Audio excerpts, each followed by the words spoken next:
Thank you for joining us, members of the press. This is day 4 of the AGRF 2022 summit. We have our last press briefing before the closing ceremony, just to set the tone and the expectations of what is to come next.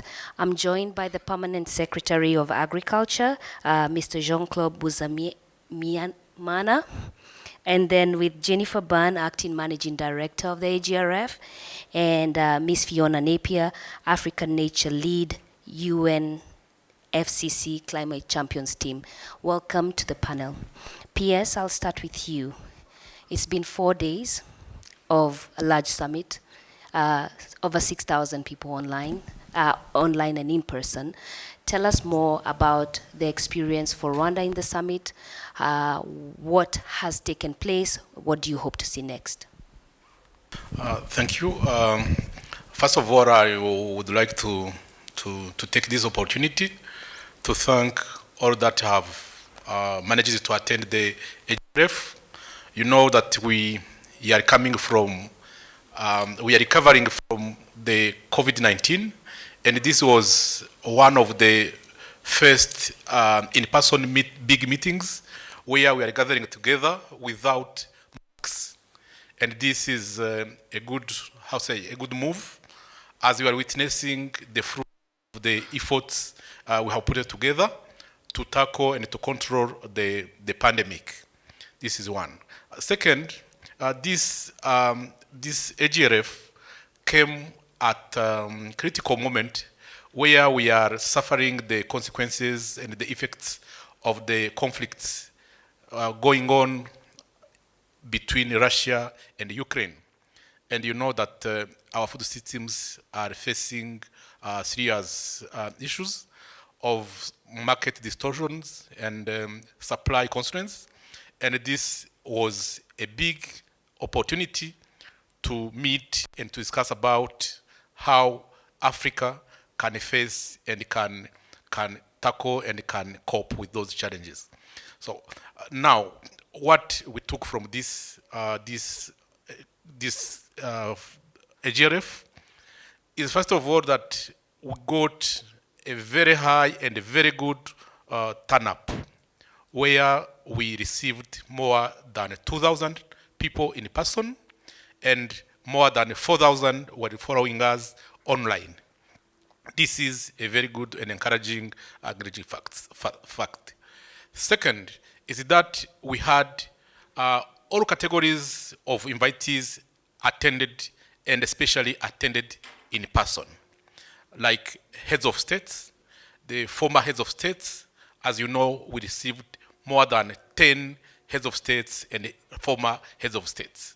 We received also first ladies and all eminent persons that were invited managed to attend this AGRF, and this is a good move. And from the output also, we learned a lot. We learned that in these efforts we all are deploying to sustain and to make our food systems sustainable, we are not alone. Africa is committed to make the food systems sustainable and to improve the exchange of knowledge, of know-how, of experience, in order to make sure that our food systems are sustainable and are responding on the challenges of the moment. Thank you. Thank you very much, PS. Jennifer, I come to you. Closing plenary, Stronger Together. We have talked about collaboration and inclusion. So please tell us about what we can expect in terms of the outcomes and the declaration, and the winners that were announced also, and what does that mean for this continent?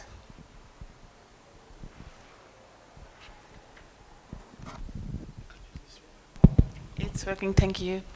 Thank you, Catherine. So I think a couple of things.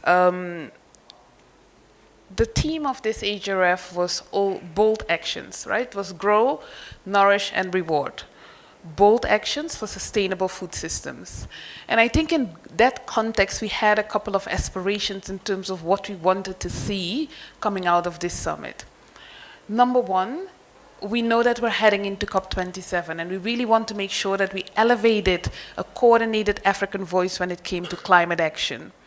We have heard a couple of strong statements and call for actions emerging from the AGRF. Number one, an encouragement for the AGRF to continue to champion the voice of those that are most impacted by climate action. So you would have seen throughout the conference young people, farmers, and their communities being represented and asking for action in that respect. One of the other things that we also wanted to do is make sure that we focused also on resources and investment mobilization.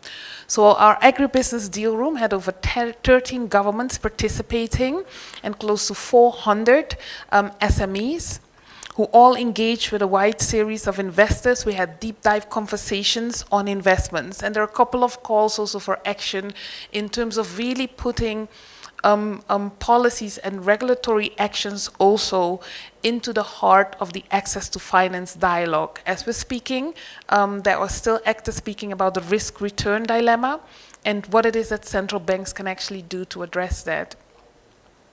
In the context of the current crisis as well, the question of access to inputs and fertilizers is a critical one. We've had several dialogues on that, including a prelude of the Africa Union Soil Health and Fertilizer Summit that will take place next year. And in that respect, the AGRF is committing itself to contribute to that important dialogue, but also to subsequently continue to bring fertilizer and soil health as a special event to the AGRF. We've had a number of announcements made in terms of further investments into the agriculture sector, including by the Africa Development Bank, who announced an SME investment fund to further catalyze agribusiness enterprises on the continent. And I think lastly, what is very critical is really the call for action for solutions on the African continent. I think if anything, the global pandemic and the ongoing crises have taught us that we have to work on a national level, regionally, in partnership with other actors to shorten our value chains, increase processing on the continent, but also seek solutions in inputs, for example, fertilizers, innovation, etc., by working together with companies, governments, and their partners on the continent. Thank you. Thank you, Jennifer. I move to you, Fiona. Climate has been a big conversation of this conference, and COP27 is happening here in Africa in November, right? So please talk to us about what can the voices from this summit take to COP27? Thank you very much. Yeah, delighted to be here, and I want to thank the journalists for showing an interest and coming to this event, because we rely on you, the messengers, to get the message out to others who've not attended, and especially to policymakers. Many were here, but some were not. And I think one takeaway I had from this conference is that policymakers, businesses, as the PS referred to, are dealing with multiple crises right now. The post-COVID economic recovery, the debt burden in Africa, and not least, access to food, fuel, and fertilizer. But it's really important that they are not so distracted by those crises, some of which are short-term, and do not lose sight of the underlying cause of this issue, which is climate change. And climate change, I don't need to tell you, is already impacting the lives of millions of farmers and people on this continent.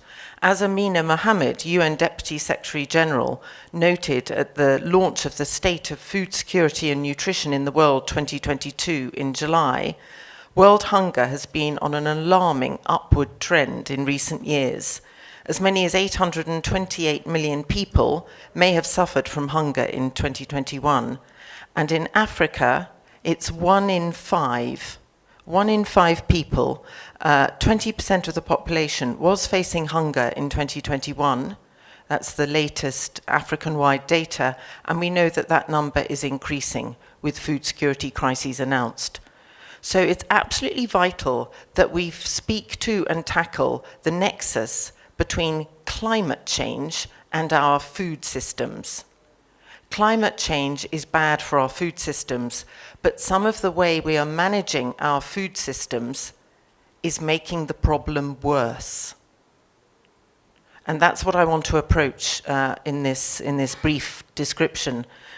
So my role is part of a team to drive action towards COP27, as Catherine mentioned.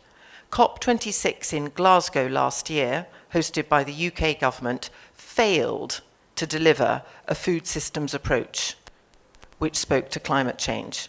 So it is imperative that COP27, hosted by the government of Egypt in Sharm el-Sheikh, in less than 8 weeks' time, delivers that food systems transformation. And we are working closely with many partners, including the Egyptian government and their FAST initiative, Food and Agriculture Systems Transformation Initiative, to do that. So, and I know that the AGRF sees 2022 as a pivotal year, which marks the start of a global effort to tackle the effects of climate change on food systems. So, what do we need to do? Well, with its abundance of land, natural capital, as investors like to call it, natural capital meaning investment in forests, in land which can store carbon, which they can measure, and also in aspects of biodiversity, which will earn financial rewards. Africa, with its young entrepreneurial leadership, is and could be the natural breadbasket of the world, as well as offering what's called a major decarbonisation offer globally, because Africa has an abundance of nature. So we need to address both climate, biodiversity and food security goals together, not delinked, or we're going to create further major risks for agricultural land, which will become more and more depleted.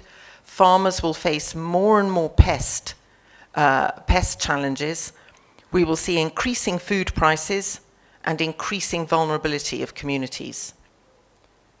The IFRC, the International Federation of the Red Cross, issued an urgent humanitarian crisis call. IFRC is also the International Federation of the Red Crescent, about a week ago. And here's what they said. So this is a humanitarian agency. They said that food insecurity is stalking hundreds of millions of people across Africa. The crisis can only be solved if the significant drivers of nature loss and climate change are tackled together. So nature is our safety net, and Africa offers the opportunity to invest in that and the entrepreneurial farmers to secure our future. So the answer, in short, is changing agricultural practices to be more nature-friendly, to intensify the use of technologies which are being developed now and which we already have, many of them, which can urgently assist farmers in crop protection and in yield improvements. To focus on what else can be done with the land that can help work with nature and not against it, whilst maintaining high yields, because that is essential. And finally, and I will come to this, it's called a practice called regenerative agriculture. And it's something that many generations up till now in Africa and the world have been practicing. And we need to bring this back. And if we bring this back, we don't have to rely on fertilizer, the price of which is going up all the time. In fact, yesterday, I was privileged enough to visit a fertilizer factory in Rwanda, which is using black soldier fly to make fertilizer, which could be locally available and cheaper. Fiona, let me Sorry. pause you there because I really do want to give the journalist also a chance to be able to ask questions. And the journalist actually did have a chance to visit that farm earlier this week. So I'm sure there'll be questions from the floor, but just because of our limited time, I want to give the floor because this is your moment to address you and to hear from you. So let me give the floor to the journalist for anybody who has questions. Please introduce yourselves and the person you're addressing the question to. Thank you very much. My name is Edmund Kagire. I work for Kigali Today. My question goes to the PS and probably Jennifer or anybody else who wishes to tell us, what do we take from Kigali? As we leave Kigali, what is the take home? And many people have been asking that most of the people in the meeting rooms here, if you asked each one of them whether they do farming themselves, probably most of them will say they don't even know how farmers go about their daily work. So when do we see what has been discussed here in Kigali translate into real action on the ground and thereafter the continent becoming food secure? Thank you very much. PS? Thank you, Kajire. From Kigali, all the attendees of this forum, the take home from this is that all of us, we are committed to take actions to deal with challenges from the three C's, meaning climate, conflicts, and COVID. And we want to recover, but also to build resilient and stronger food systems. That is the key messages, the key message we take from Kigali. And all of us are ready to take actions, not to go from recommendations to recommendations, but from recommendations to tangible actions. That's the key message from this forum. Thank you. Thank you. I think that's a very relevant question, and I think the way to look at it is several-fold. And I think Fiona alluded to that. When it comes to African food systems, there are inherent vulnerabilities. And I think one of the key importance of this summit was to ensure and give a strong message from leaders that yes, there are crises, yes, they can be very disruptive, but we're not distracted when it comes to basically addressing the structural challenges in agriculture. And I think that is very important because there will be a new crisis every year, and there are ongoing crises in terms of climate change. What we have to continue to push for is the attention and the urgency and the investments in what some of our structural challenges are. So just maintaining the plight and the call to action and the accountability of our leaders when it comes to food systems transformation is an effort and a job in itself. So that would be my number one answer, because getting distracted in this geopolitical context is very easy. So we've said with a very strong voice, this is, if not one of the priority when it comes to economic development and just developing an Africa that we can all be proud of in the future going forward. Number two, if you've been around the AGRF, you will have seen quite a number of young people, entrepreneurs, innovators, the deal room very active, etc. Do not underestimate all these conversations that are taking place in the lobbies and the corridors and in meeting rooms, etc. They are all about aligning plans, programs, activities, and funding. And they are yielding an impact and delivering impact. Because we come back every September somewhere on the continent at the AGRF, we can actually report back what has been happening with some of these conversations. And that is translated in some of the announcements that you see and the deals that we're closing throughout the year and the other events that we're participating in. Lastly, I also spoke about the fact that it's critical to make sure that the voice of the farmers and the ones who are literally planting the seeds in the ground is also heard. And the AGRF has been the home where they also bring their plight, their actions, and their priorities to the forefront. And to make sure that other actors who are the decision makers know what their priorities are. Thank you. Fiona, do you want to give a point on Yes. climate? Very briefly. Yeah.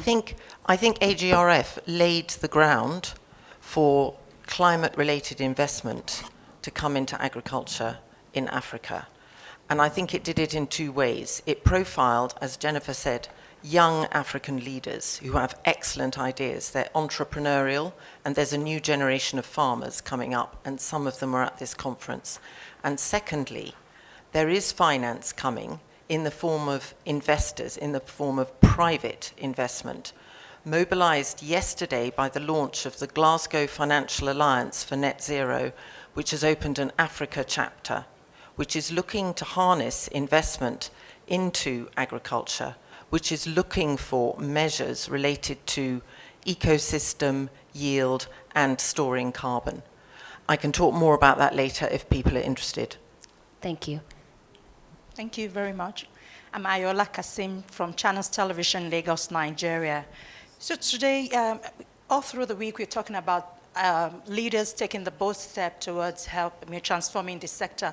In the face of harsh economic realities that we are facing on the continent, infrastructure battling for attention, health and all, what strategies would you advise the government to take in focusing on agriculture? You know, what are the strategies available for them? And then talking about climate change and then food systems. From what we heard from the leaders this week during the presidential plenary, it's obvious that they're not intending to change the ways they're going regarding, development using fossil fuels and oil. So what do they need to do in order to get it right? Talking about the nexus between climate change and agri-transformation. And lastly, there are a group of people saying that AGRA is working with the corporations in terms of seed production and all, and this is impoverishing the local farmers. What is your reaction to them? Thank you very much. I'll give you, just before you go, I'll give you, PS, you can take the first question, Jennifer, you can take the last question, and Fiona, you can take the one on climate. Let's keep it a little bit short because we have to go to the next. We want to give the journalists a chance to talk to you. So please, then we go to the next. We have about 5 more questions from the floor and we have to close quickly. Can I go on? Please. Okay, thank you. The question was about what structure are in place within governments in order to take actions, if I can say. Let's take the example of Rwanda. In Rwanda, as we exposed, and we have been with the rest of the world discussing about food systems, how we can make our food systems sustainable and stronger. We took a whole year in 2020 and 2021. We have been discussing, and at the end, a UN Food System Summit was held. And we have a common African position paper adopted by African Union's head of states about the food systems. All the governments in Africa, including Rwanda, we are committed to make transformation, to take measures just to make our food systems sustainable. And what is available within the governments is that we discussed about all the issues and constraints about food systems. There's one more question to Fiona, and then PS will just say a final word and we close. Thanks. My name is Julius Gay, a freelance journalist. Fiona, you have spoken of the need to work with nature. I mean, if we are to produce food sustainably. How satisfied are you that this new agri strategy, is working with nature, considering that there doesn't seem to be a plan to move away from, from fossil fuel fertilizer, as I see it? Thank you. Hello? Are you okay to answer on behalf of AGRA? No, maybe answer from your perspective. Absolutely. Yeah, because yes. we don't have an AGRA representative in the room. Yeah. No, thank you for that question, because it is a very, very important question. AGRA represents kind of leadership thinking on farming in Africa and how farming is done. And we're welcoming the steer towards including more aspects around the need for regenerative agriculture. I think what we will see going forward is that entrepreneurial farmers, technology and finance will go faster. We have seen this in other sectors. For example, in renewable energy in Africa. What we have seen is that where policy making might be slower, we see the private sector moving faster if the markets are open and there is access to getting that technology and to getting that finance. I hope that answers your question, and I appreciate you asking the question. Thank you. And you can meet her after. PS, final word. I know you have to go to the opening. Thank you. The final word is to thank once again all the media and all the stakeholders that took place, that attended this AGRF, and that, supported us to make this AGRF successful, and to hopefully that all the decisions, all the commitments made will be fully implemented, and we are going to continue working together in order to make our food systems stronger and sustainable. Thank you. Thank you, everybody. Thank you. You want to stand for a photo? Yes. Quick one.